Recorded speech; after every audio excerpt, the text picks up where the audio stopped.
Hello, everyone, and welcome back to the show. Today, we are joined by Eric North, a lifelong entrepreneur turned happiness coach. Happiness is something we all want in our lives, but yet we oftentimes do not prioritize or pursue. This is an incredible conversation. You're going to get a ton out of this, particularly if you're an ambitious and driven person. Lots of tidbits, lots of ideas, lots of tactics to build moments of happiness into your life that can culminate in ultimately a happier life in general. If you enjoy this show, guys, make sure you subscribe, whether you're listening to the audio podcast or watching on YouTube, and know that I love you for watching this show.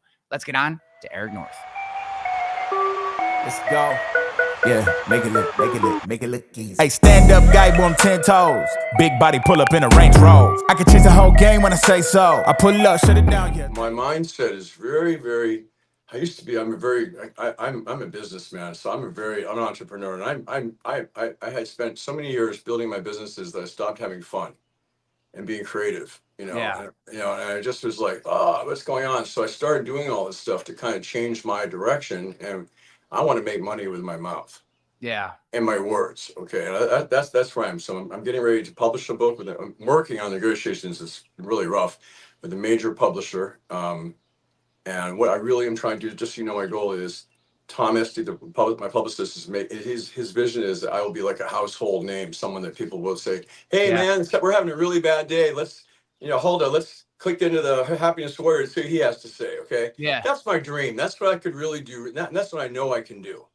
Yeah. So that's where we're going with it. Anywhere you want to go with me. Ask me any questions. I don't care. I'm very open. I don't have any, you can't trip me up because I'm open. I'm an open book. Okay. Yeah. So. No, I love it. And I'll be honest with you. My journey is very similar. I'm actually in a weird moment where I just exited from a business that I started in 2020, 7 days before COVID hit upstate New York. And, got rocked by that, invested all this money in starting this business and put all this work in. Launch day, 7 days later, everything gets shut down, blah, blah, blah. Well, I sold it 2 years later, or we were acquired, worked there, and then negotiated an early exit in November of 2023. And have kind of been of two minds. And I've had one foot in I love being an operator. I love running businesses. Right. I feel like I have the disposition for it. I've been, executive multiple times, both as CEO, CMO, and then as a founder. And I love that side. I also have this other equally powerful and equally driven side, very similar to you, where I love helping, I love educating, I love sharing, I love creating. And this podcast has been a through line for my career. Oh, it's amazing. And you do such a professional. You're in charge. I can tell that this is your thing, so that's great. Yeah. I feel the same way. I tell you, I had a very similar experience. I had a partnership with one of my businesses, which grew 2019 was a boom year for me. So 2019, and then the first quarter of 2020, we opened up a really expensive new studio, and I let one of my other partners go crazy with the budget and for everything. And all of a sudden we were shut down. And I had health insurance to pay for everybody. I had all kinds of, I had a lot to do. And then I had to get rid of that partner. And I had a huge financial, I look at money as if you do the right thing, you'll make money. I'm never, I don't want to lose money ever. But if I have to part with it to get away from something, it's going to be like a divorce maybe. Yeah. Okay. So you got to look at it that way. So be really careful who you go into business with, right? Yes. And that's really the lesson that I learned. And it's more about, I don't really need anyone. Okay. Yeah. I have myself. Okay. So maybe that's how you are too. Yeah.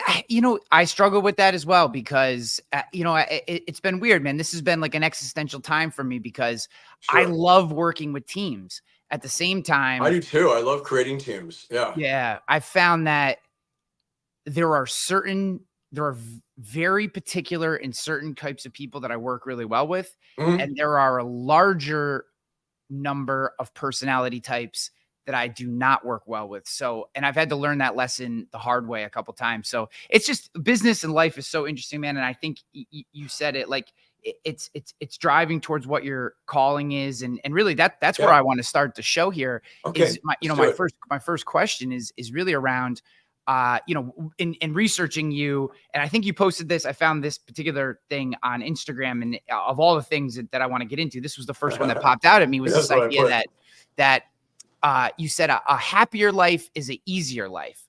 And Oh yeah. I have not necessarily found that to be the case. And I don't mean easy in a negative way. I just mean oftentimes in the pursuit of happiness, you have to do hard things. So Yes. maybe just break down this concept, because I think some Well, people may not necessarily understand.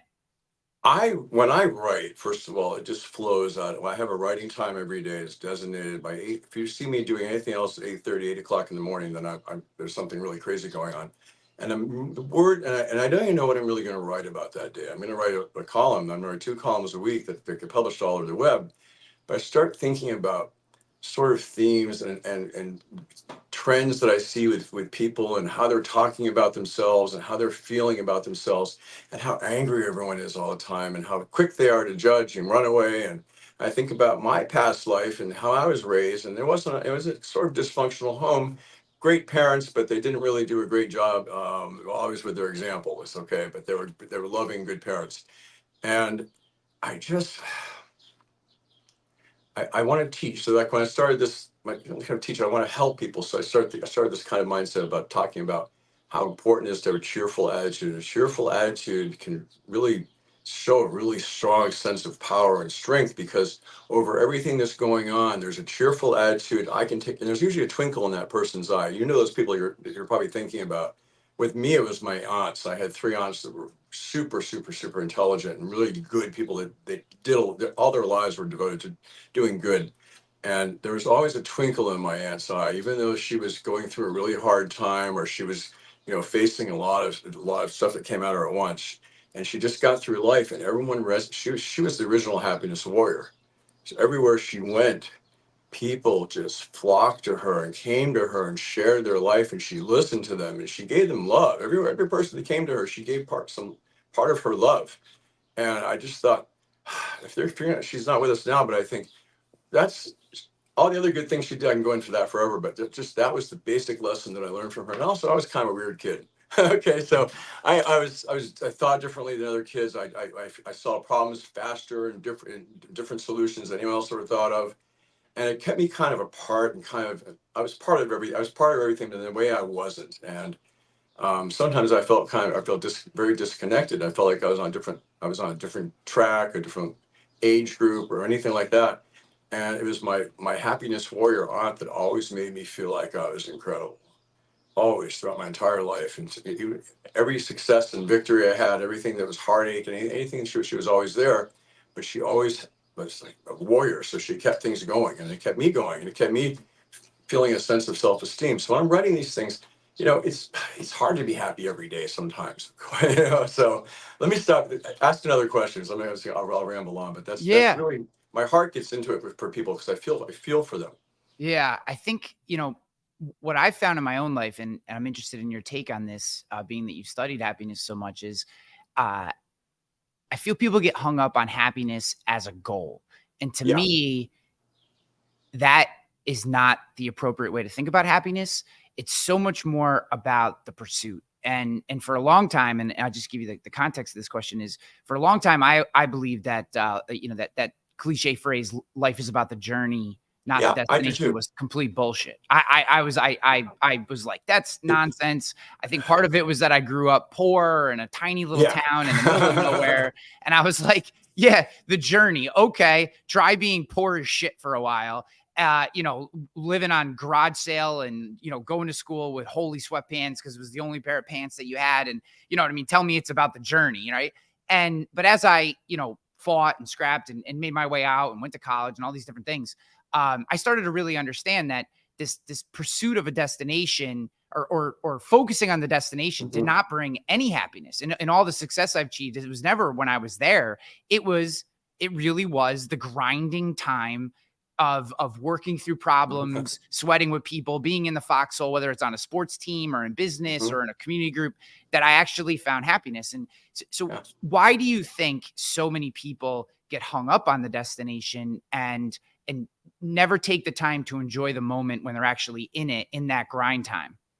Well, that's the thing. When we're in the moment and I'm having a really good time, I generally forget to take pictures. Okay, so if I'm in a special moment with a lot of special people, I generally forget to take pictures, because I'm so involved and I'm so into what I'm doing in the present.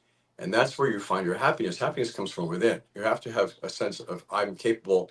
I give myself permission to, I can give myself permission to be happiness. I deserve to be happy. Those are all things anyone can say. Those are all things that anyone can deserve to say and should be able to say in their lives. I deserve to be happy.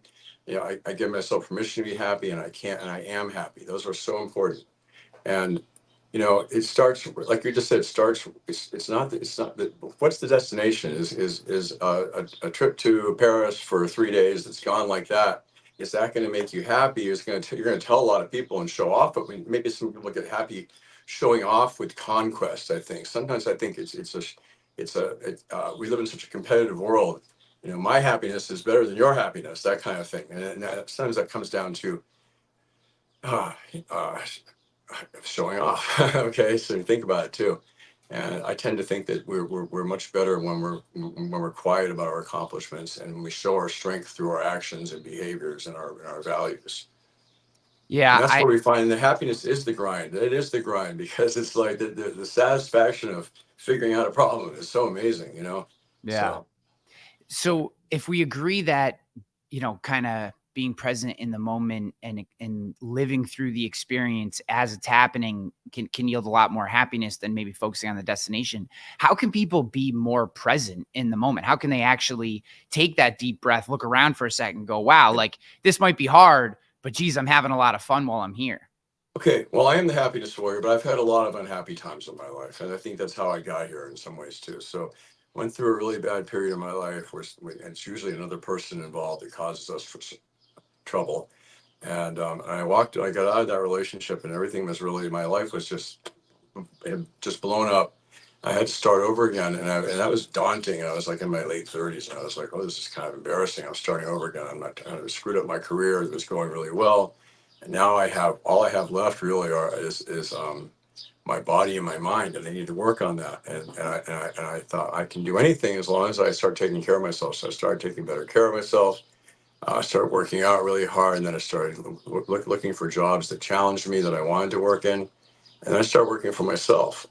And that was kind of another way to feel confident in myself and get out of that period where I forget about that, forget and forgive myself for the past, and that was really important too. Do you think you have to go through conflict in order to be happy? Yes, yes, I think we can't hide from conflict. I think the best thing in life is to face conflict head on, make sure and have a plan for it, and have a measured reaction, and not to do it just haphazardly and I think everybody, I have horrible things that happen to me sometimes. A dog of mine will die or something will happen. I had a major accident a couple of years ago, and I had to get my legs rebuilt. I had to rebuild that. And I only felt bad one time. I felt like a little bit when I couldn't really walk. I was feeling like a little bit, I was sliding into some dark space, and I closed my eyes, I opened them up, and I looked around the room, and I started saying, hey, there's my sofa, there's my TV, there's my dog. And then I felt better. And I heard that was something that helps people deal with anxiety. And at that moment, that's all it took to save me. And from that moment on, I went up. And every day I got better, and every day I got stronger, and every day I was able to move better. And it was just that, I think that dark period, it was a wake up call. It's very fast. It was like an explosion in my brain that was like, don't go this way, don't go this direction. Let's stop right now. So Is this why gratitude is such an important component to happiness? gratitude is everything. I always say that all the time. If we're not grateful, then we're not living our lives fully. We're not experiencing happiness fully. We're just taking things for granted. How does that go for most people that take things for granted? Not very well. So these things are just. I'm not a scientist of happiness, but I'm just it's observations and feelings in life that I want to share, just of how I can turn a life that has had a lot of adversity, and that will have more adversity. I'll have further adversity, and keep happy all the time. And I'm always happy. I'm always happy. I'm always in a good mood. I wake How, up every day yeah. with an affirmation saying, Hey Eric, today's gonna be a great day." And I say that aloud. It's kind of crazy, right? Yeah. Good No, morning, Eric. It's gonna be a great day. sometimes verbalizing is the best way, to get out of our own heads. Have you ever read The Untethered Soul by Michael Singer? I've seen the book, but I have not read it though. No, It but I like the is, word untethered though. It's one of my favorite. yeah. Incredible. Very quick read. You can read it in a weekend, no problem. And what he talks about in that book, and one of the reasons that it's one of the core books that I've probably recommended Okay. dozens of times on this show, and Yeah. people listening are probably sick of hearing me recommend it, is because he breaks down in probably the most tangible way that I've experienced this idea that we're not our mind and we're not our body, and that the voices and feelings that we experience from these things are not actually who we are, that we're this separate thing. You know, you can call it the soul, you can call it whatever you want, but that all the voice in our head is oftentimes it is there strictly to keep us alive in the next moment. Right. The Yes. feelings and emotions and pain that we feel in our body, et cetera, they're just data points meant to keep us alive for the next moment. And that if we can untether our soul from, the voices and the feelings and the emotions, then we can start to experience who we really are. And I believe, as you do, that gratitude is an incredibly important part of untethering ourselves from these voices, because it pushes back against all the negativity that you get quite often. Now, so I guess my next question is, being that gratitude is so important to happiness, how can someone who's listening to this, who wants to build more happiness into their life and maybe isn't being intentional about it, how can they start to experience more gratitude or practice more gratitude in their life? Well, I think here's what I do, and I have routines. I have routines for everything, and I have things that I spiritual routines that I do. And my biggest one is I'm not so much praying, but before I go to sleep at night, I am sitting here. I'm doing some deep breaths at the side of my bed, and then I did my best today. I'll do better tomorrow. And that's my mantra every single night. That's what I say before everything. Before I want to rest myself. I want to go to rest, sleep peacefully, and I'll have to check myself and make sure and when I say that statement, if there's anything that I regret, I'll say that aloud too, and I'll say this is something I don't need to do ever again, or this is something that I can handle differently. And I think about that, and then the next day is awesome. Yeah. Next day I wake up and I'm in a great mood, and I have a good day every day, even if something hits me hard. You know what? Something better shows up in the next minute. That happens a lot too. Yeah. Serendipity. So I firmly believe in serendipity, and particularly how Stephen Pressfield talks about serendipity in the art of, or the war of art, when he talks about the muse and the resistance and what comes out of feeding the muse. Again, if you guys at home haven't read the war of art, regardless of, take the art part out of it, because you can insert whatever it is that you do in your life. That book is incredible. Very good book. I read that. Yeah, it's tremendous. Pressfield's wonderful. So, I think one of the things that you talked about was permission to be happy. I think the idea of giving ourselves permission to do things is incredibly powerful. So when we're talking about happiness in particular, there's a lot of people who I run into, and a lot of my work has to do with advising startups and executive coaching.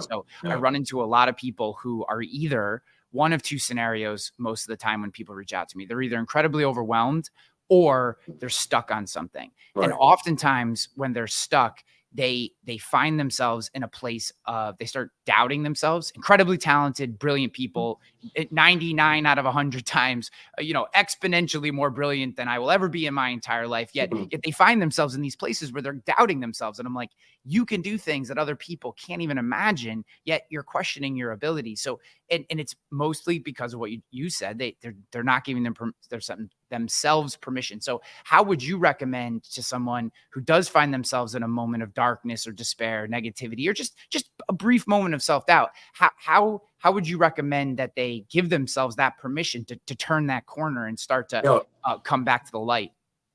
There's two easy things. It's two easy little tricks. First one, just to close your eyes. Well, you don't have to close your eyes. You can do anything you want. Think of three things that make you happy right away. Okay, the first three things that make you happy, and you just reflect on that. That'll usually raise happiness. Maybe smile from that too, because even a fake smile is actually a real smile, and it raises our endorphins and makes us feel happier. And the second thing I think is really important is to be able to write down your accomplishments in life, because sometimes we're not really, we kind of forget all the great things that we've done, and we kind of forget all the people that we've helped, and we kind of forget about all the value that, I think a lot of people forget about all the value they've created in their lives, and they take one little setback, or they'll look at somebody else that's doing better than they are, and it'll just kind of be a step backwards, where we're missing out on a lot of talent because people are afraid to move forward because they're afraid of failure. They're afraid of success. Success is a big one. Success is really kind of hard to take. Yeah, it's not easy. I agree with you. I'm interested in your take on this particular concept. I talk a lot on this. I do solo episodes as well. So the cadence of this show is an interview and a solo episode. And the solo episodes, I talk a lot about a fear of status, and that I actually do not believe failure to me is just a label. It really doesn't exist. It's not real. However, what I think people are actually saying when they may have a sense of a fear of failure or a fear of success, because I think these both play into the same thing, is that they actually have a fear of status, and that they're very worried about their status changing. Yeah. And, for the better, or, for the consequences that come if you improve your status, as well as the consequences that come if your status falls in a particular community or group, et cetera. Yeah. And there's so much negativity attached to a change in status. And so I think, how do we internalize, to me, a big part of being able to weather a status change in your life is an intrinsic motivation or happiness that you have regardless of where you are in a social structure. So how do we cultivate that so that it's not just something that we can call on when we need it, but we're literally living in a sense of happiness kind of every moment of every day as much as possible? I think it's that removal of that cutting off that need for external validation. First of all, if we need external validation for something that we do, then we're not on the right track anyway. So we're not doing anything for us. We're doing it for the sake of others. And I think, because plays into what you're just saying, is we do much in our life. Most people get stuck in a trap where they think they're living their lives in expectations of others, under the rules of others, under the dictations of others. They're being told what to do, told how to think, told how to do everything, and they get used to that. And then it puts you in a big trap, and then you've kind of lost every sense of who you are. There's no happiness there. There's no sense of accomplishment. So the first thing to do is to stop that, and stop the ego right in its tracks. Change of status is a change in direction, a change. It doesn't necessarily mean nothing's permanent. Time changes everything. So time changes everything, and we have lessons to learn. There are always messages everywhere we are at any point in the day. There are messages. Sometimes we see them, sometimes we receive them. Sometimes they get lost in the energy of the universe. But they're always there. There's always the next step ahead. It's right in front of us. So, yeah, I'm reading a good book on decision. I love reading about decision making, and I'm reading a book by Annie Duke called Thinking in Bets, and she references a strategy. And I apologize, anyone who's listening or watching, if you can leave it in the comments on YouTube if you know the name of the person, and I'll go back and try to find it. She references someone else's work called the 10-10-10 strategy for this, at this time element, which I think is so incredibly important. And I'm so glad you brought this up, in which the creator of this strategy, who, again, I apologize that I forget, I just know it's in Annie Duke's book. She says, think about how this thing will impact you 10 minutes from now, 10 days from now, and then 10 years from now. And she said, if it's not gonna change your life 10 years from now, then 10 days from now and 10 minutes from now doesn't matter, right? And I'm not doing the full strategy justice, but I think we put so much pressure on things as if this small change in our life is going to last forever. And oftentimes we attach a preconceived notion that a change is going to be for the negative, right? Something will happen, and maybe, it doesn't feel good to get fired, or to miss a promotion, or not get a sale, or be rejected by a partner, a relationship partner, or whatever. But it doesn't, just because that thing isn't perceived publicly as a positive, doesn't mean it's not a positive for you. And, do you have any strategies for reframing the events that happen in our life to kind of swing them towards what could potentially be the positive aspect of that change, versus focusing only on kind of the external, maybe a societal negative implication of that change? Well, I have a rule that I won't let my thinking, I won't let my mindset go into a negative space. I won't start thinking what ifs. I won't start because I don't think you can ever tell what's going to happen. We have no idea what's going to happen. I also believe that we don't know anyone else is ever thinking at any time. We don't know what's inside our partner's brain or in our husband and wife's brain. We don't know what they're really thinking. We have a general idea, but we don't. We make too many assumptions. We make too many assumptions that hold us back, keep us from moving forward, keep us from being happy, keep us from showing up for life. Really, is what it comes down to. I use that terminology a lot. My work is very simple. So I use things like show up. Learn it, and that means that actually has a lot of meaning. Show up has a lot of meaning, but just simple things that we can take. I always have. One of the reasons I love what I do is because throughout my life, I was trying to find out my calling. Is I would listen to people and they would talk to me and they would start telling me, about how they feel about their value and where they're going in their lives. And I would always say, I don't want to solve anyone's problems. That's not who I am. I'm not going to tell you what to do, but I'll put a little spark in them with some words. And you've used some really good phrasing today of how you talk to people. It's putting that spark in. You have so many great things about you. Remind me, and there's like those words. Your words changed my life, and I have a lot. So as I was becoming the happiness warrior, and the stage that I haven't even gotten to that yet, but I was with my best friend down on vacation in Miami, and I was talking about being an entrepreneur and owning businesses, and I was feeling like I'm on the go all the time, but I'm not getting a chance to really express myself other than being kind of like this important guy out in public in a conference or something.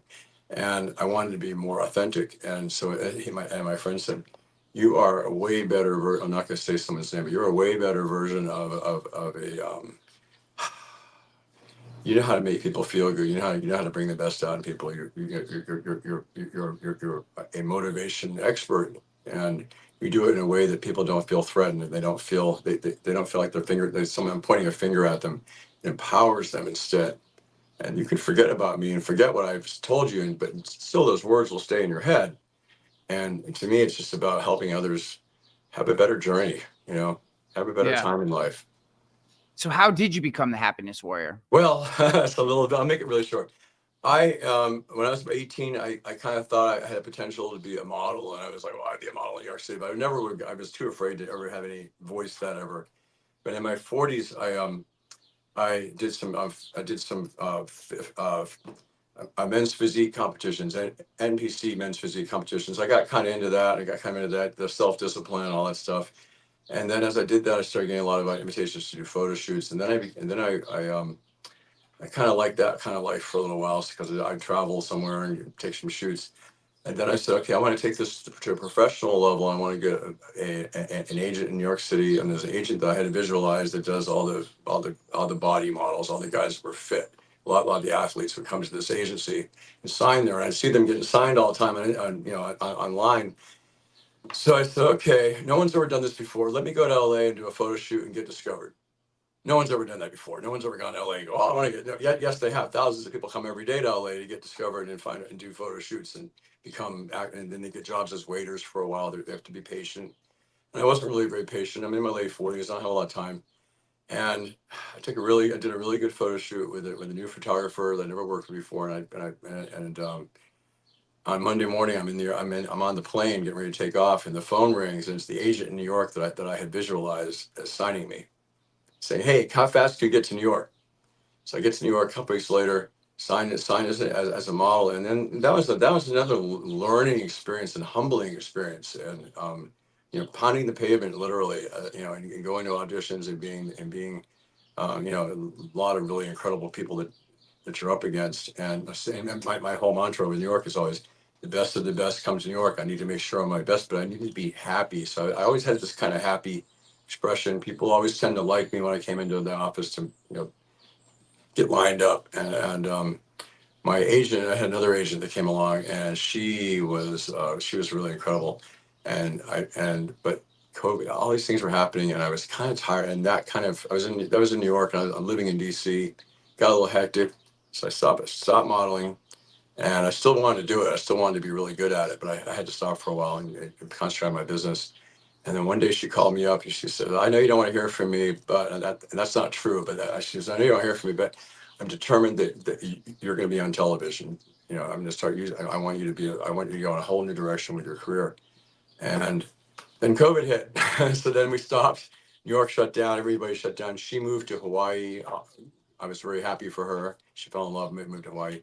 And one of the last things she said with me was, "Here's a publicist. Call him, and he's going to help you." So I said, "What the heck is a publicist?" I have no idea what a publicist even really does at that point. So called my publicist, had about a 1 hour conversation with him. It was a beautiful, like perfect October day. The sun was perfect. The sky was blue. And he said, "I'm getting chills. I'm going to call you the happiness warrior. And that's going to be my next, you're going to be my next big thing I'm going to create. I'm going to create the happiness warrior. You're going to write books and be on TV and, you know, all this stuff." And that's how it kind of happened. And it's a lot of work. It's hard work. It's a lot of discipline every week. There's giving myself permission to write a column every week. So big life-changing steps in a man in his late 50s. Okay. So it also takes a lot of faith in that too. The faith in that I am the happiness warrior. Who gave me permission other than myself? You know, and that's the only permission that I need. So that's why I'm the happiness warrior. Okay, and it's just I'm unapologetic about it. So Yeah. Well, I'm proud of it. I'm proud of it. yeah, no, and I think it's phenomenal. I mean, I think the world is in a moment, our society is in a moment where anyone who is working to spread happiness and positivity and connectivity throughout our culture is, you know, is someone who needs to be shared. Their story needs to be shared. Their voice needs to be shared because, you know, every day if you turn on the TV, you turn on social media, whatever, look in your email, all you see is negativity. So do you think that this is a particular moment in time in which, you know, you are needed? And have you seen that in your work? Have you seen the response to your work kind of play that out? I have been. I'm not surprised, but I have so many people who believe in me, who want to help me, who are all like they read my stuff, they comment on what I'm doing, but they follow me and they look at what I'm doing as something really important in their lives too, and they tell me, "Oh, I read your column today. I saw your video, and you know what? Your video was 15 seconds, but it changed my whole day because you were up there helping someone, helping all of us." And it's just I can see it growing, and I don't want to be the only happiness warrior. I'd like to have a lot of happiness warriors. I'd like to have kids become happiness warriors because ultimately, it's really our young people that need so much right now. And you know, us older folks, you know, we've survived a lot of things and we've been through a lot. But I think it's the kids that I want them to have a better future. You know, a safer, emotionally safer, happier, you know, self-confident future. And all kids, I don't want to leave anyone out. Yeah. Yeah, I agree with that. Um I think that, you know, I'm always of two opinions on kids. Obviously, I have two young kids right now, and I'm trying to raise them as best I can. You know, I'm divorced, but I co-parent pretty well with my ex-wife, so That's good. that works out pretty well. But it's tough. You know, I think there were a lot of things in my own childhood that obviously, you know, per that time were not necessarily positives in the way certain things were handled. But at the same time, there are things that I feel like the pendulum has swung a little too far towards safety. Oh yeah. I think that, you know, there's a good balance. Like kids shouldn't run wild. You know, intense bullying and things like that. Definitely, you know, it's definitely those things need to be taught out and trained out of kids and understanding and communication and all that kind of stuff. But we've also, you know, in an effort to curb, you know, just using as a microcosm, bullying, we've made our youth programs and schools and education so helicoptery that the kids don't even know how to react to mild situations. They need And to be able to stand on their own. They need to be able. Yeah, I agree yeah, with you 100%. They don't need a helicopter parent. They don't need to be involved in what they're learning. They can just kids are going to learn what they're going to learn. yeah, Right? They're intelligent. I mean, most of them figure things out on their own. They know more than we think they do mhm. most of the time. And I'm sure you're always like, what? You know. So and Yeah, I said I don't have any kids, but I kind of have. I've always had a very sort of mentor approach to a lot of young people, and I have a lot of young employees that are Yeah. really important to me because they work with me for years. They stick around because I try to give I don't even try. I give everyone that works for me a really great opportunity to be successful, Yeah. and that's also important. It's important. Everything. Happiness comes from so many. It's just a collage of things because so many things make me happy. I think to myself, one of my responsibilities every day is to hold myself up for my employees and to be a good example, to set a good example, and to communicate effectively, and and to give them some hope in life too. Because I came from, I had a lot of things in my life that were very difficult, and I had to also kind of go along with a lot of secondhand clothes and things like that at some points in my life too. So um, I know what it's like to have very little money for lunch when you're working all day. Yeah. So, and now my situation has changed. It's really important for me I don't want anyone else to have to live that way. But I Yeah. do think you need to make your own way. And I do think the safety, I said to have a safer environment without any predators, but to have a safe environment, they need to fight it all out. They need to work things out themselves and learn. And Yeah. you have Yeah. good examples. You have good examples in their lives. And I think that's the key. What I try to talk about with a lot of my friends when they're having kids and stuff is like, it doesn't, what you say is important, but understand that it's what you do that's going to shape your kids. Right, right. And, if you can say respect women, but if you treat their mom like shit, that's what they're going to pick up on. Right. Yeah. And it's the body language. It's the way that you respond to them. If they make a simple mistake and you're overly sharp because you're tense, because you can't leave work at work, that's going to impact them. And, Yeah. it's these little things that we don't think about. And a big part of why I do this show is one, I think that personal development and personal growth is the key to not just happiness, but satisfaction, purpose, meaning in our lives. I think it's incredibly important. Additionally, I like to bring on people like yourself who can help give just a new perspective on independent thinking. I feel like we've outsourced our thinking to talking heads, and and I know I do a podcast, so maybe it seems a little like I'm being disingenuous, but I try not to tell people how to live. I just try to show them, not even really the way I live as much. I try to just highlight you guys because the guests, because we need to be independent thinkers. And I don't think you can be happy if you're allowing someone else to dictate what you think about and how you think about things. Yeah. And to your point, going all the way back to kind of failure and status and all those kind of things, it's like, it's okay to have an opinion, have that opinion be wrong, and change that opinion, right? It's okay to think, It's amazing, but that would solve almost all of our divisions in this country right now. Yes, if but people could it's just 7 words, yeah. and it's my one of my really heartfelt goals of this is most of us have relationships and things that have been really strained in the last few years, and how do we get that back again? How do we move forward? And I'm not going to solve that problem, but I want to solve the problem of how we think about ourselves. Yeah. If we have a better positive image of ourselves, we want to share that with our friends again. We want to share our positive things that we're doing in our lives. And I think that's how we come together. With energy builds up, and there's, that guy, he's not so bad, and you can say, I made a mistake and I'm thinking differently now, and that's okay.